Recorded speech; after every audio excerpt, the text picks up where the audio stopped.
Hello, everyone, and welcome to another episode of Underneath the Hood with Glen and Dave. I'm Dave Martin. I'm the owner of Martin's Auto Repair down in Central Phoenix. And I'm Glenn Hayward, the proud owner of Goodworks Auto Repair in sunny Tempe, Arizona. And we are here changing the perception of the auto repair industry by going behind the scenes and under the hood.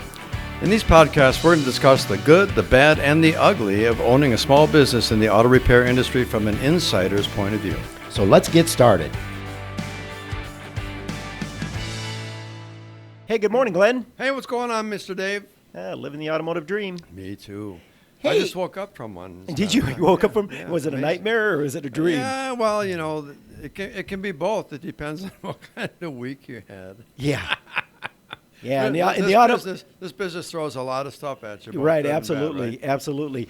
You know, in our last episode, we had talked about GDI, and we kind of touched on replacing engines and things that were happening with a lot of these newer Yeah, engines. it'll inevitably happen to all of them if they're not maintained properly. Well, absolutely, and so we got a bunch of questions people had sent in about engine replacement. Right. One of the first questions that we got asked was, how much can it cost to replace an engine? Well, it kind of does depend on the type of engine, the year, make, and model, how much they're in demand. In fact, But I was going to say, Glenn, you know, there's one thing. it's supply and demand. Right, and the thing of it is whether you get a used engine from a salvage yard or Right. whether you get a rebuilt engine from a manufacturer, there's a big difference in price. But I know, coming from my shop, the cost of engines has gone high. It has, and part of it is because they're more expensive to make. They've got more technology attached to them. When you buy an engine from a salvage yard, for instance, it's a complete engine. Right. Everything's there. The spark plugs, the coils, you know, all the stuff. But it's all used.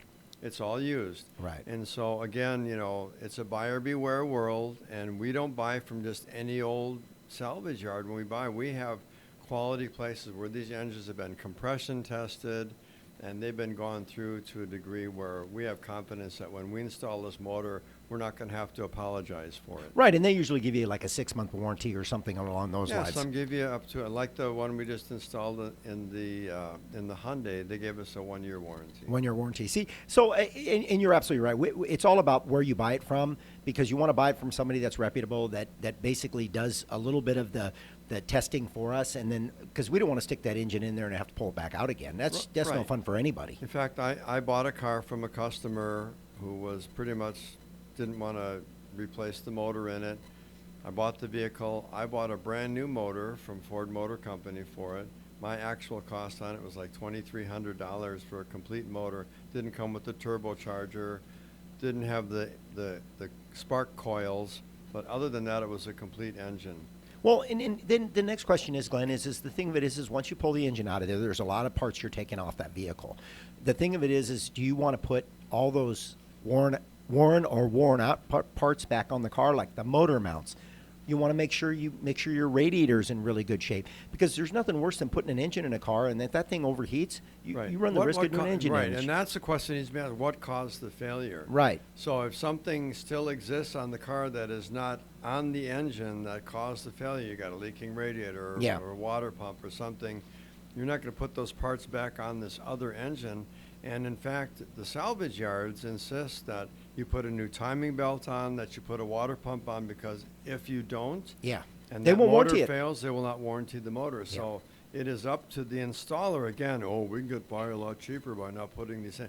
No, if we don't know how many miles are on that timing belt, and that timing belt breaks, it will completely destroy the motor, and then we'll have to install another one, and we're going to have to eat it. Right, and that's what I tell people when they call around for prices on putting an engine in a car.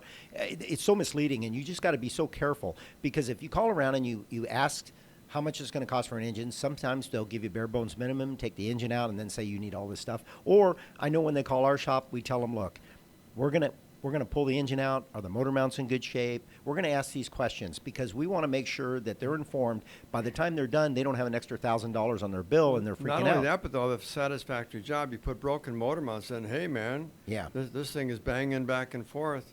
Who was doing that before? You sure I needed a motor? I mean, customers who are uninformed, I don't want to say ignorant or stupid, but people who are uninformed may not realize some of the like you said, the extra components that are going to should be replaced by a reputable shop to make sure that they're not going to be held verbally or emotionally or, you know, financially liable for something that they didn't put on the car because they're trying to save the customer a few bucks. Well, and you want to make sure when you're getting, price is important. Everybody's got a budget, and we all understand that. I mean, literally, we all have a budget, right? And we all want to get the best price, but we want to make sure that we're comparing apples to apples. We want to make sure that we're getting what what we need for our vehicle. We're not just, I hate the whole thing of, somebody gives me a price and then I bring whatever I'm in, and then all of a sudden the price gets jacked up. Well, if you'd have known that in the very beginning, it's no different when you call for a timing belt. People call up and ask how much it costs for a timing belt. Well,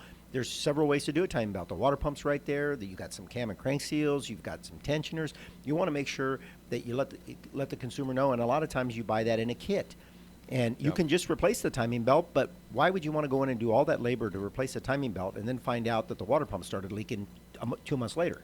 Or the cam seals are leaking. Yeah, right. And you didn't put new cam seals in while you were there.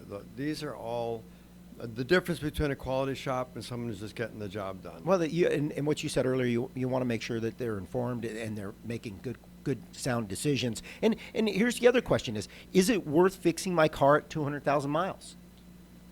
Yes and no. Well, it depends on what shape the vehicle's in. How well has it been taken care of? Right, yeah, absolutely. A lot of people say, well, I want a new motor put in my car, 200,000 miles. Okay. How well has the transmission been serviced? Because 200,000 miles on a transmission, it's probably lived its life as well. So these are things, well, it seems to be shifting fine right now. Yeah, but if it's a transverse motor, in other words, the motor is mounted sideways with the transmission in there, it's a lot harder to get those transmissions out and more expensive because it takes more time to do it. And in some cases, the whole engine and transmission have to come out together because there's not enough room in the engine compartment to get them out separately. So again, these are all things that, these are questions that can only be answered by looking at the actual vehicle. If it makes good sense to you to spend the money to put a new motor and or transmission in your vehicle, then because you love the vehicle. Back in the day, if you had an old classic, what is now classic Mustangs, which are selling for $100,000 when they cost $7,000 or $8,000 when they were originally made, right?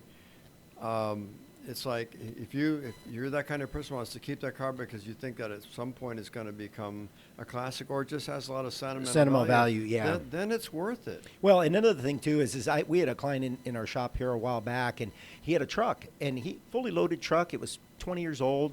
He took really good care of the vehicle. From the outside, looking at this vehicle, it looked like it was way newer than 20 years, and he needed to put a motor in it. And I said, what are you trying to figure out? He goes, well, I'm trying to figure out what an engine would cost to put an engine in this thing, and even an engine and tranny. He wanted to do both because I think he had 250,000 miles on it. But I said it's either spend $10,000-$15,000 to put an engine and tranny in this car, or buy another truck and pay $50,000-$60,000 for a new truck. That's where they start. No, that's the starting price. I was flabbergasted. Oh my God. I was totally flabbergasted. He goes, no, I've been looking at them. They're $80,000. Yeah. He goes, for what I got here, fully loaded. He goes, they're $80,000, and I'm like, you got to be kidding me. So when you got a truck, and trucks are really sought after vehicles, so putting here in Arizona. When you look at the vehicle and you look at the overall vehicle and what that vehicle is used for, what it can be used for, yeah, a lot of cases it's really worth putting an engine and a tranny in it to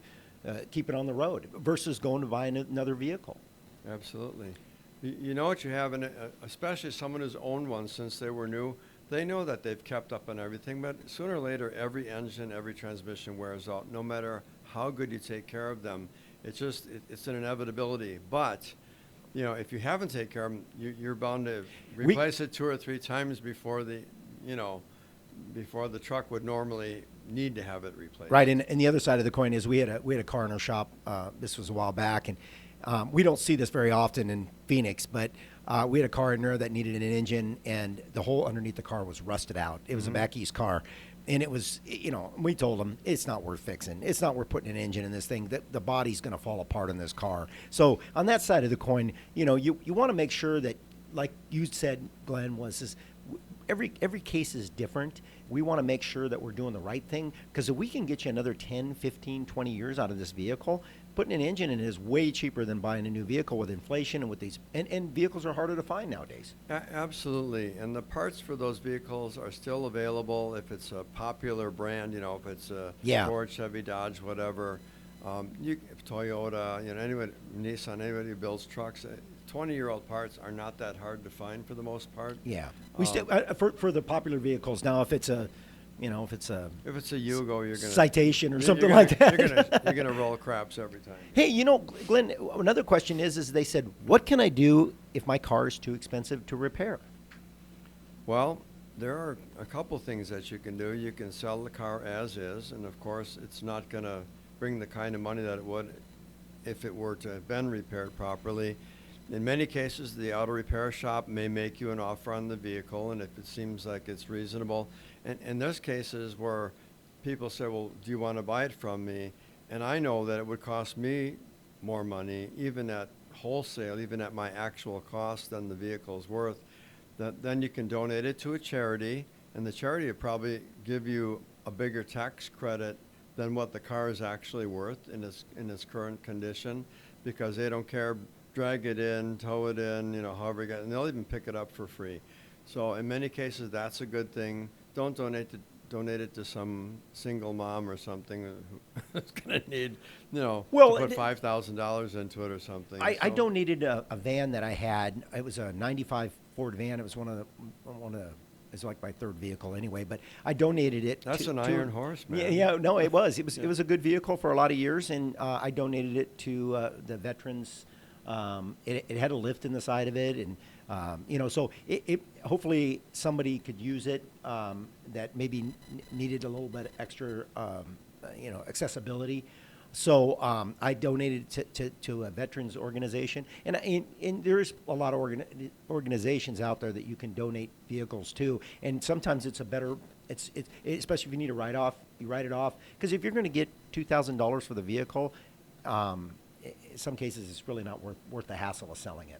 Right, and in many cases, they have guys, the veterans particularly, they have guys who are mechanics who on the side they will do and fix up these vehicles for other veterans too. So I would check out some of those foundations or organizations, because they may be able to do something great with that car, but we never encourage people to spend more than a car's value. Or when you're done with the thing, with the repairs and everything, if the car is worth half of what they put into it, it's really not a good investment. And then another question was, will the manufacturer warranty cover me if my car engine needs to be replaced? If so, under what conditions? Well, many manufacturers have extended their warranties on motors. In fact, I shared, I don't know if it was this episode or another episode, where I put a new engine in my Ford Edge, and actually the warranty on that is longer. It's a 100,000-mile warranty with the engine replacement, as though it was only 336 when the car was actually built. But because problems developed with the cylinder head sealing with the block and stuff like that, they actually redesigned the motor, and the motor that you get has a 100,000-mile warranty on it. So again, it all depends on the make of the model. There's no one answer that will answer that question. Well, and we did a podcast on pre-purchase inspection, and one of the things that you really need to pay attention to too is recalls and service bulletins, because here's what's happening with certain cars out there. There's software updates, and now if the engine blows up, and they're extending the warranties on these things when they're having problems on some vehicles. So if that engine blows up, the manufacturer will put a new engine in it for nothing. And I've had a few customers that have went in and had their engines replaced. But the key to that is if they don't do the software update, they will deny the engine replacement. Right. And so what's really important is that, these manufacturers know who owns the car by registration, and they will send you a letter. And in some cases, they will send you, if they have access to your email or phone number or whatever it is, they will contact you and let you know that this update needs to be done and what the consequences are I got one for my daughter's Kia Sorento. It said that there's a module on there that can overheat and start the car on fire. So Yeah. until you get Fire's this, another one, until yeah. you get this fixed, do not park this in a structure like your garage because it could burn your garage and your house down. So these are things. Don't just say, "Oh, Kia Motors, I'm going to throw this in." Open the envelope, find out what it says. Right. If- And make if sure it- you get that done. Don't procrastinate. And it's Make sure you free. get it done. Yeah, It's it's free. free. Get it in. I know it's a pain in the butt because There's you got an to take it down there and do it. But inconvenience. Yeah, It may but- take them a couple of days to get your car back. But what would you rather have? A whole car that has an extended warranty on it, or a burned down house? Right. Well, that's yeah. I mean, that's Well, yeah, Yeah, it happens. we had a neighbor that caught his garage on fire because vehicle back in the day. This was a while back. Was I think it was a Ford Explorer that he had, or Expedition maybe, and it caught on fire, and they were having a problem with some kind of a sensor or switch that would catch on fire.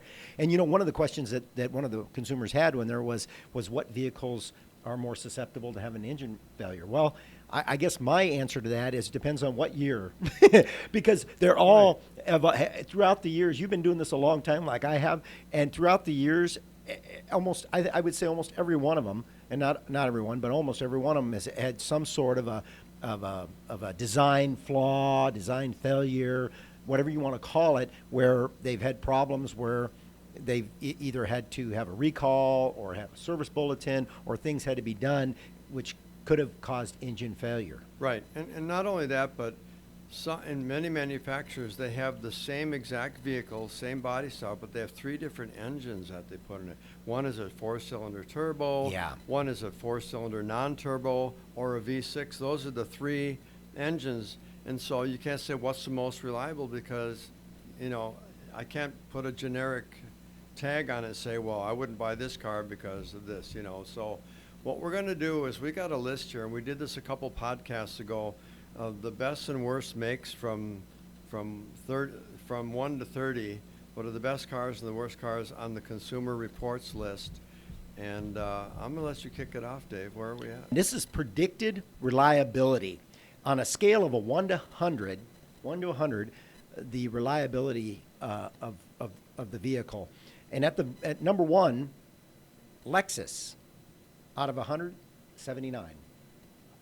That's pretty doggone good. Yeah, and we know, we work on Lexus all the time. They're really great cars.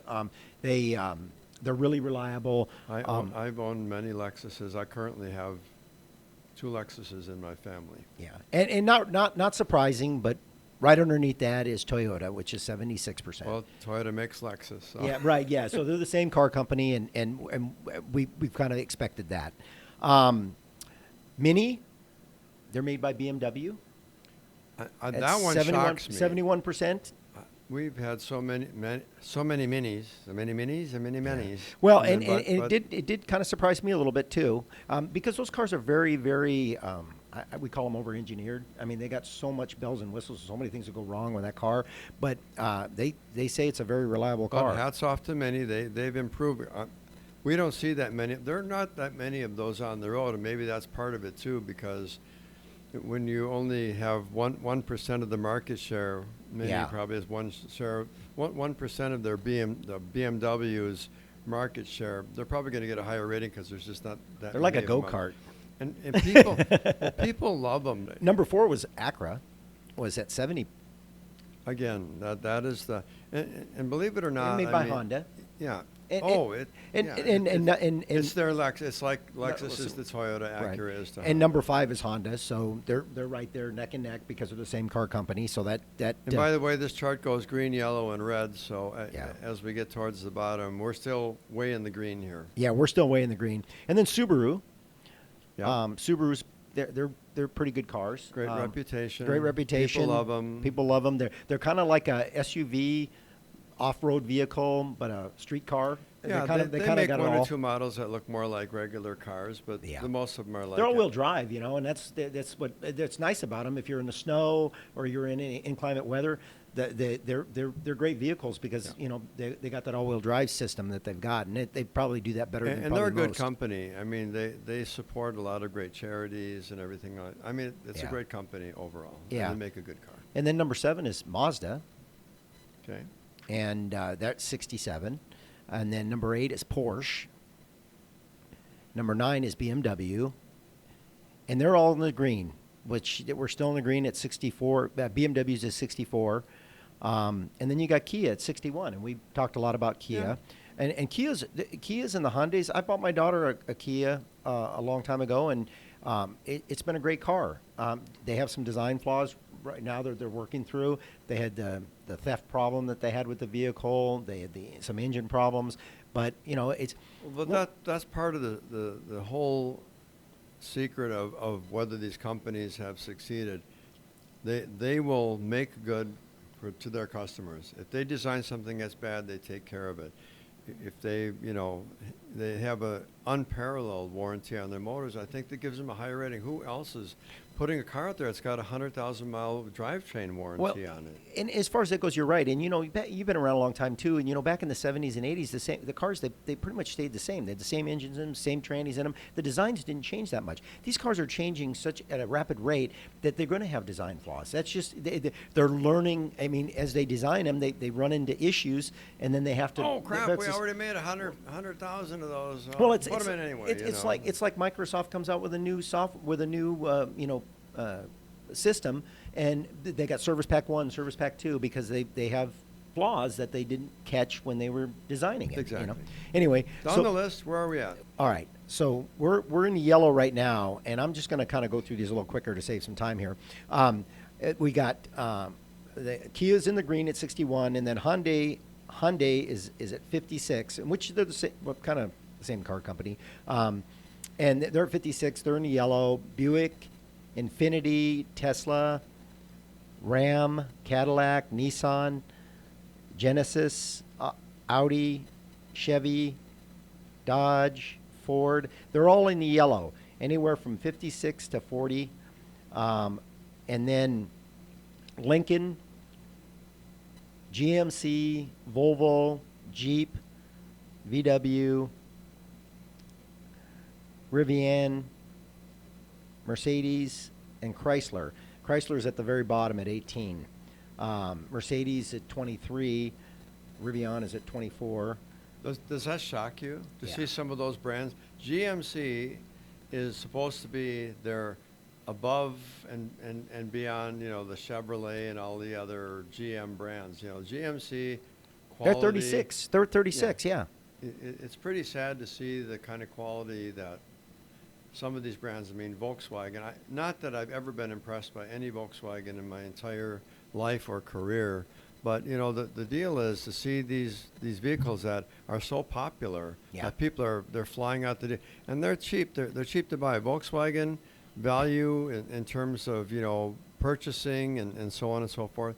It's a reasonable price for a vehicle, but the problems that they have, and we work on a lot of them, and I'm sure you do in your shop too. They're just pieces of junk, to be honest. Yeah. So it's very interesting that how they rated them. What was the red one on the very bottom? This is the worst one of them all. Chrysler. It was Chrysler. So Chrysler was 18. Yeah. So Chrysler makes Dodge. Chrysler makes, well, there's no more Plymouth anymore. They were just repetitive vehicles that looked the same with a different sticker on them, basically. Right. So, but, a car brand like that Lee Iacocca had rescued when he quit Ford, went to Chrysler, literally resurrected the company and wrote Ronald Reagan a check and paid back the... Right, yeah. Dave, you may not have been born then, I'm not sure, but I remember clearly when Lee Iacocca and Ronald Reagan were on the TV, and Lee Iacocca gives him the 6-foot-long check and hands it to him and says, I paid off the debt, the company's out of debt. Right. The company's been rescued. That saved hundreds of thousands of jobs, too. So to see a company that at one point had again reached the pinnacle of success and was building good cars and everything, now they're at the bottom of the barrel. Well, and it's crazy to me. One thing that really shocked me. But they sold themselves to three different major companies. Well, that's they don't own Chrysler. Chrysler doesn't own Chrysler. Right. Their tags on the thing, but that's right. They're owned by, I can't name of the company right now, but what really shocked me was Jeep. Jeep was at 26. I thought that there's so many Jeeps out on the road right now, and everybody loves those Jeeps. They're great utility vehicles, and Jeep owner, and not everyone, but Jeep owners has kind of been a cult for about 50 years now, absolutely. Right? And they're really great vehicles as far as I don't mean cult in a bad way. It's just a group of people who are they just think that's the ultimate off-road vehicle. Right. And a lot of people love, like you said, it is kind of a group. They're like a group of people Well, even that on just, some of the tire things, it says it's a Jeep thing, Yeah, I know, getting, I know. That's And a lot, and you, I see some people do some crazy things off road with those Jeeps. I mean, they really do. They get the suspension, they rock crawl, with them, and climb up these crazy but rock they spend mountains tens and of thousands of dollars to modify do them. not take your Jeep Yeah, they modify from the it. dealership Yeah. and go rock crawling with Yeah, it. yeah. I don't Guarantee recommend you'll it. total your vehicle. I don't and recommend it. Possibly be killed. So the people who are doing this, Yeah. are people who have been specially trained to modify these vehicles. Well, so anyway, let's wrap this sucker up. all right. So lesson learned. Understand the quality of vehicle. Always check consumer reports Yeah. on a vehicle, especially a new car purchase. What kind of reputation is this car? Because consumer reports is real people who own real cars, who bought real cars, who are either elated, semi-disappointed, or absolutely will trash the reputation of a vehicle. That's important, and you've got to take everything with a grain of salt, because some people will whine they get the latest, greatest car, and they'll find something wrong that they don't like about it. But, Right. And really, what I want to say is going back to the engine replacement part of it. I want to say one thing is that make sure that you bring your vehicle in, let the shop look the vehicle over, see what kind of condition the vehicle's in, and then you sit down and you have a conversation. And you want to make sure that you're doing the right thing. And the shop wants to, if they have any brains at all, the shop wants to make sure you do the right thing too, because they don't want to do $10,000 worth of work on your car and then have you keep coming back, because it's going to be very frustrating for them, and it's going to be very frustrating for you, and it's just not going to end well. So we want to make sure that everything, we go into this with our eyes wide open to make sure we do the right thing for the right reason. Absolutely. And all great shops have that philosophy. They Absolutely. really do. So look at the reputation of a place before you go there. Make sure that shop has a lot of credibility with a lot of great reviews. Believe me, there's always going to be a few sour grapes reviews. You can ignore those because they're just whiners that The way they write them, you can want, tell. Yeah, they want to put their 2 bits in there. But, at the end of the day, look for a shop with a great reputation that'll take care of you, that has a great warranty, and has a long time in business. Those are things that really make the difference. Absolutely.